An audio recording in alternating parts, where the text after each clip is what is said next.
esa crisis de los partidos que está documentada y no es nueva, sino que viene de hace muchos años en el mundo, no solo a nivel nacional, esa crisis del sistema de partidos y la crisis de las izquierdas y las derechas, que como en el 2001, si no mal recuerdo, Francis Fukuyama escribió un ensayo magistral sobre el fin de la historia del último hombre, en el que planteaba la desaparición de esas dos corrientes ideológicas, lo que te hacen explotar y lo que ha sucedido en el país, y ese es el contexto en el que lo quiero llevar, que esa crisis de los partidos, esa crisis de las izquierdas y derechas, plantea una crisis a la democracia tal como nos la habían enseñado. Ya.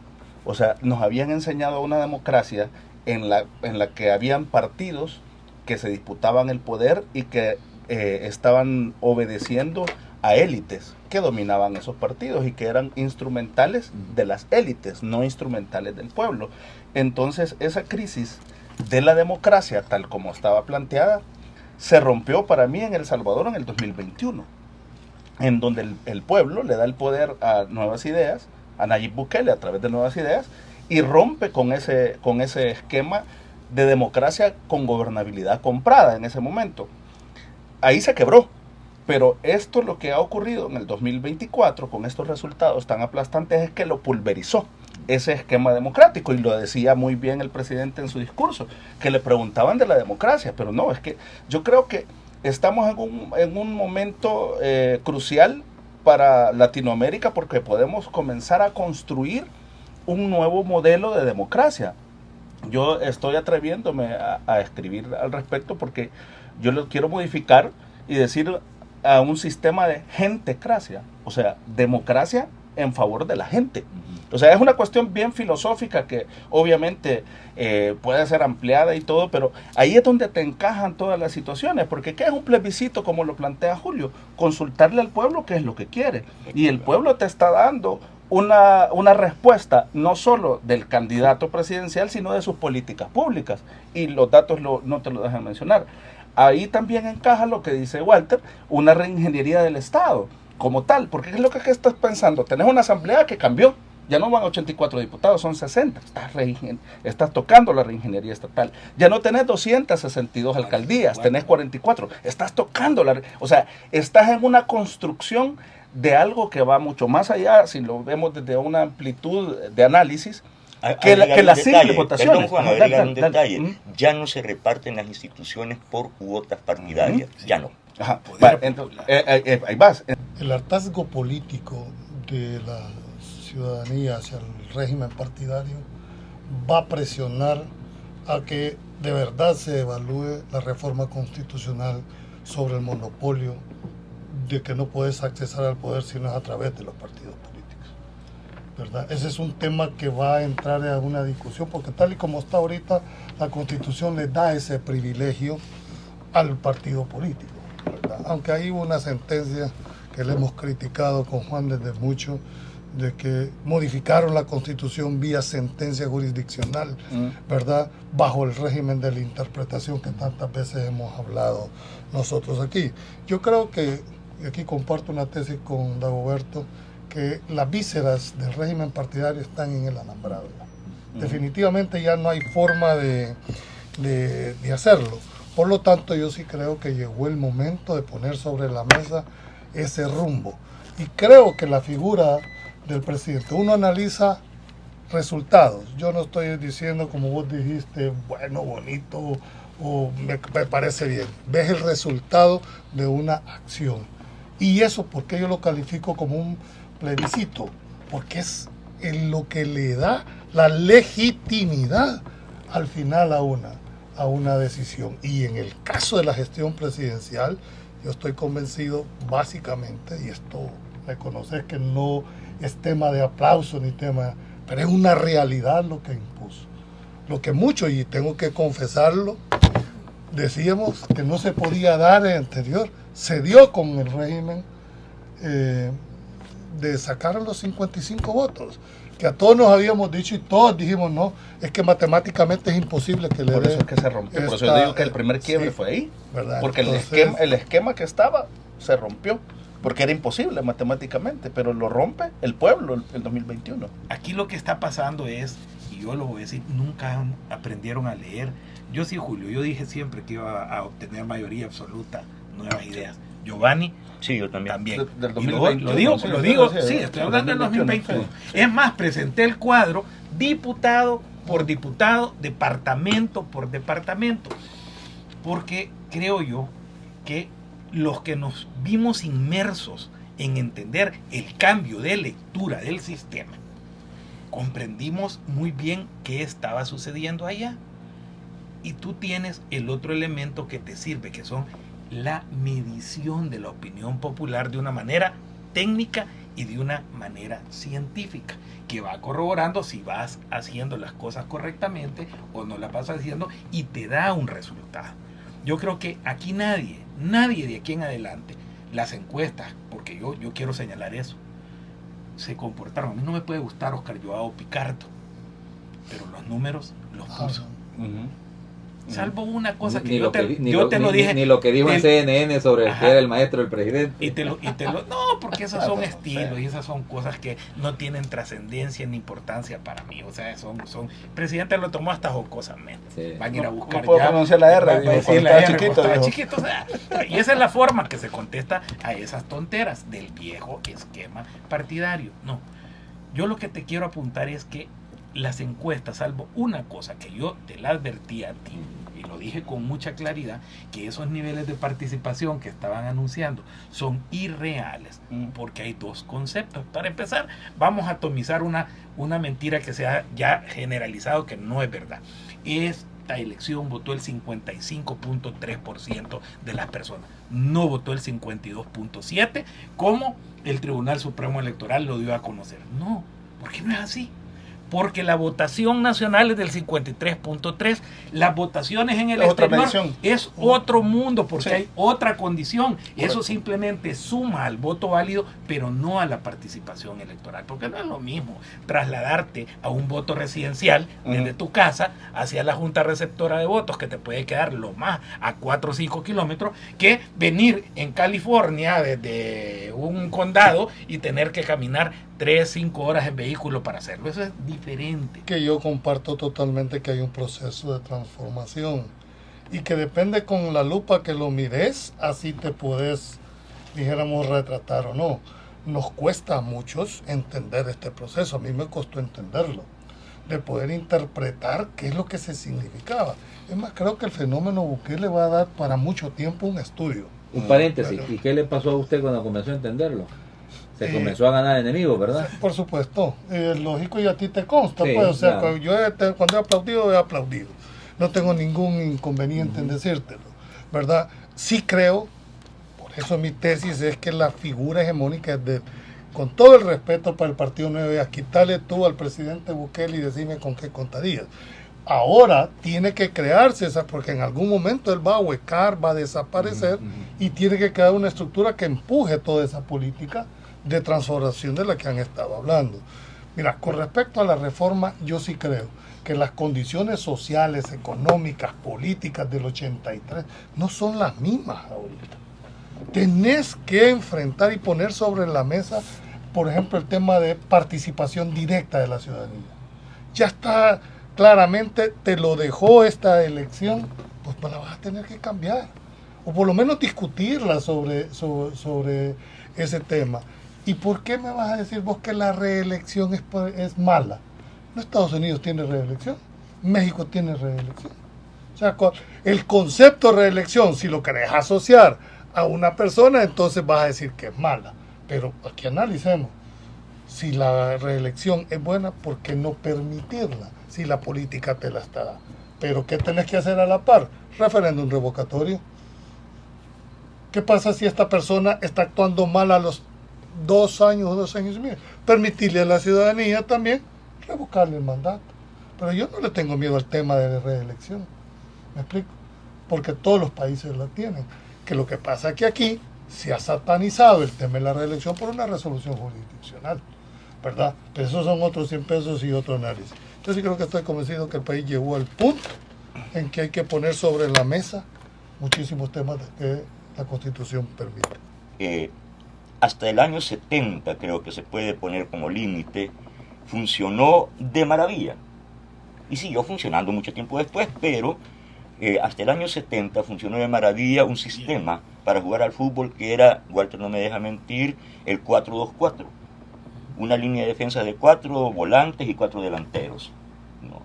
Y ese juego permitía, así jugaban los dos equipos. Y era la forma, así se pensaba, todos los entrenadores y los técnicos jugaban el 4-2-4. Quienes desbalanceaban esta situación eran los cracks. Entonces Pelé, podían ponerle 16 defensas o 20, ¿no? Y con una magia, o Garrincha, pues, con una magia desordenaba cualquier defensa. Entonces, la fuerza de la individualidad de crack, como Garrincha o como Pelé, para poner dos casos muy conocidos, que te desarmaban cualquier defensa, descomponía ahí en el hecho, en la misma situación, descomponía la línea de 4. Y requerían los volantes defensivos. Y requerían de repente que hasta los delanteros vinieran a tratar de parar a alguien como Garrincha. Y es que no podían. Bueno, la realidad de un individuo excepcional empieza a perturbar un sistema, el 4-2-4, en el caso de Pelé. Pero luego aparece Johan Cruyff. Fútbol total. Aparece Johan Cruyff y el entrenador que entiende muy bien lo que estaba pasando y plantean la revolución del fútbol, de pasar del 4-2-4 a sistemas diversos que se van rotando. Sí, dependiendo del parado del contrario, dependiendo de la tal y de lo que tenés. Si tenés a Johan Cruyff, entonces no, ¿para qué vas a jugar con 4? Jugás con 1 y todos los demás, En función de eso. hasta que llega Messi. Y ya desde muy chiquito, dice Menotti, perdón, con Maradona fue, a Menotti le dicen los jugadores, ¿y cómo vamos a jugar? No se preocupen, todos los balones a Diego, todas las pelotas a Diego, él sabe cómo resolver. Toda la estrategia del equipo es todas las pelotas a Diego. ¿Qué quiero decir con esto? En El Salvador nuestros referentes eran los partidos, la Constitución del 83, La separación de poderes. todo un viejo lenguaje que se nos convirtió en retórica vacía, se nos fue convirtiendo en retórica, había criminalidad, corrupción, abuso, y nosotros seguíamos hablando alegremente de pesos y contrapesos, y todas las elecciones a regalar cantaritos, llaveros, delantales, escoba, lámina, y así era la vida. Y Nayib dijo, no, pensó fuera de la caja, dijo, no me interesa eso, no me interesa. Y como un crack, como un avanzado, un adelantado, un Messi, un Maradona, un Pelé, un Garrincha, descompuso el sistema. Por eso pudo derrotar al sistema en su conjunto, al sistema entero. Ya no se puede seguir jugando 4-2-4. Yo creo que más que una reforma constitucional urgente, lo que sí es urgente es una reforma institucional. Ya, de diversas instituciones de la misma de la democracia que está en construcción. Y habrán instituciones, por ejemplo, el mismo Tribunal Supremo Electoral, que todo esto, que los magistrados se van a un lado, se van a otro, te generan tenés que entrar a un proceso de evaluación de esta institución y necesitas una reforma institucional. Pero esas reformas institucionales no requieren todas de reforma constitucional. Hay algunas que las puedes mejorar y las puedes actualizar por medio de legislación secundaria, sin llegar a tocar la Constitución. En su momento, si ahí esta... difiero con vos. No, es que si en este Explícame cómo cambiaría la por ejemplo, si le das voto preferente al presidente del Tribunal Supremo Electoral, mantenés la misma configuración, pero para el voto calificado le da voto preferente, un similar a lo que pasa en la Corte Suprema, porque la ley orgánica judicial sí le da voto preferente en caso de empate al presidente de la Corte Suprema. Entonces le das mantenés el esquema sin tocar la Constitución del Tribunal Supremo Electoral, por ejemplo, pero vía ley le da voto preferente al presidente, y ahí te salvas, por decirte algo. Pues habrán otras instituciones, no solamente instituciones políticas como el tribunal, sino que habrán otras instituciones, la Corte de Cuentas de la República, los mismos ministerios, o sea, la reingeniería total, en la que sí tenés que tomar, en el tema de la economía, por ejemplo, una reforma institucional en ese sentido, y si es necesario, primero valorar hacerlo vía legislación secundaria y en su momento, como dice Walter, si es necesaria una reforma constitucional, hacerla, porque tenés los elementos, tenés el apoyo, tenés los votos para poder discutir una reforma yo lo constitucional. decía por lo siguiente, Juan. Yo sé que va a llegar en su momento. El problema para mí son los timings. Es decir, vos no puedes reformar una constitución cuando yo quiero. Te dan los momentos para hacerlo. Entonces, si tenés los votos, si tenés garantizada, dijéramos, el resultado, ¿por qué no hacerlo?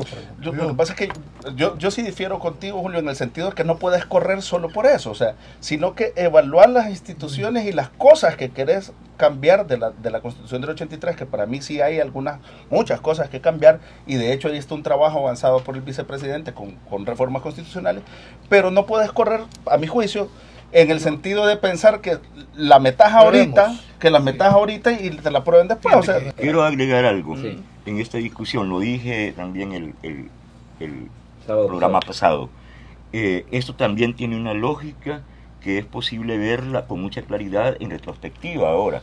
No es así que en esta, digamos, nuevo estilo, nueva dinámica, de hacer política fuera de los referentes clásicos y empezar a renovar, siguiendo con el ejemplo del sistema futbolístico del 4-2-4, tú planteas ahorita un 4-2-4 y tienes enfrente a Messi y ya perdiste el partido 60-0. Ya lo perdiste, no funciona eso. Tienes que tener volantes de punta, media punta, poner relevos y banca. Sí. perdiste 2.7, Sí, es decir, tienes que 2.7 jugarle millones, zona, Sí. tienes que jugarle, bueno, en fin, Sí. ¿qué quiero decir? Esta lógica nueva dice así: hay un momento destituyente, comprobable históricamente, un momento en que el presidente destroza, Así es. pulveriza a la bipartidismo, estoy hablando de la del 19. El viejo sistema. Este es el momento destituyente, quiebra al sistema político y fáctico, se enfrenta en su conjunto a ese sistema y lo derrota. Ese es el momento destituyente. Aquí se pasa en ese momento porque lo que tiene son los escombros de eso. No es un país nuevo, Correcto. es el país que te han dejado, un país en naufragio, con los destrozos, los desastres A la deriva. que te dejaron como herencia esos perversos. Entonces tienes un momento, y yo solo mencioné 2 momentos la vez pasada, pero en realidad hay un segundo momento antes, que es del momento destituyente pasas al momento constituido, del destituyente al constituido, que es el presidente recién llegado enfrentándose a esa asamblea, y lo derrota también el 21, y entonces pasas o empiezas a pasar al tercer momento, que es el constituyente. Por momento destituyente, momento constituido y momento constituyente. En ese momento, que es el que Walter menciona, cuando ya le ganaste de todas, y los pasaste ya no solo a la irrelevancia, sino de la irrelevancia a la inexistencia real, efectiva. Pueden seguir teniendo un papel que diga que siguen siendo partidos. El FMLN solo tiene el apoyo de 7 de cada 100 salvadoreños y Arena de 4 de cada 100 salvadoreños. ¿De qué? Eso es inexistencia, ya no es irrelevancia, es inexistencia real, efectiva. Bueno, en este momento, que Walter acertadamente dice, empieza el momento constituyente, en este momento van a empezar los grandes cambios, los importantes, entre ellos constitucionales, institucionales, el rediseño de aquella basofia que nos dejaron como diseño institucional en los acuerdos de paz, que fue perversa la repartición por cuotas, así diseñaron todas las instituciones. Entonces, bueno, dejar eso atrás, y ahora que pasamos al momento constituyente, que es el presidente tiene prácticamente todo el poder, el pueblo le delegó todo el poder, hágalo, presidente, hágalo. Ahí está. Mira, yo sí considero una cosa, que la figura hegemónica del presidente es la que les ha dado este paso de transición. Sin la figura, si tú quitas en este momento la figura del presidente, no hubiera habido nada. Es decir, no es que yo esté desmereciendo, pero la gente te lo ha dicho. Votar. Cuando analizábamos en el 2019, cuando él estaba con 2 con 2 años de adversarios de la Asamblea Legislativa. De oposición de la Asamblea. Yo en un momento dije, miren, ustedes están mandando un mensaje negativo. Cuando empezaron a interpelar ministros, llamaban a cada uno. Se los dijo ¿Sabe? cada rato. ¿Saben lo que están haciendo? Están mandando un mal mensaje porque el pueblo va a decir, bueno, entonces démosle los diputados para que éste pueda gobernar en su esquema que ha presentado. Y eso pasó en el momentito. No interpretaron que esa forma lo que estaban haciendo era la mejor. Creo que fueron los número 1 en la parte publicitaria para Nueva Idea. Ahora, volviendo aquí, yo sí creo que es cierto, va a llegar el momento, pero hay temas tan importantes que no los puedes postergar. Yo he llegado hasta a pensar esos conceptos de empresa privada, la tenencia de la tierra, ¿me entendés? Vas a tener que tocar el esquema de repartición, porque muchos temas grandes económicos, estructurales de este país, es que hay muchos que ganan poco y pocos que ganan mucho. O sea, ese tema va a llegar, porque si no la realidad te lo va a seguir imponiendo. ¿Me explico? O sea, no podemos rehuir. Y hay cosas que apremian, Walter, de verdad, apremian. Esperamos que tenga esa capacidad, porque él va a dar el banderillazo de salida.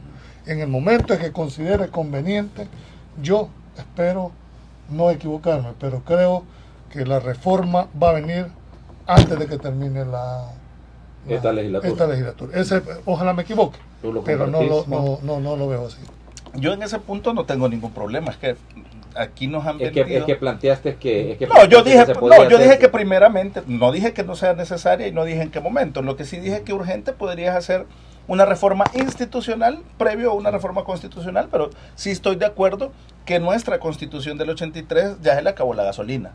Yo no creo que el presidente, miren a dónde va para el CEPAC, en donde va a estar el presidente Trump, en donde va a estar el presidente Milei de Argentina, en donde va a estar el líder más liberal de lo que pudieran llamar la nueva era que se está construyendo en España. Se me ha olvidado el apellido del señor líder del otro partido. Y el presidente Bukele, son los 4 principales conferencistas. La alineación del presidente Bukele con el mundo tiene un eje fundamental y es la libertad del individuo.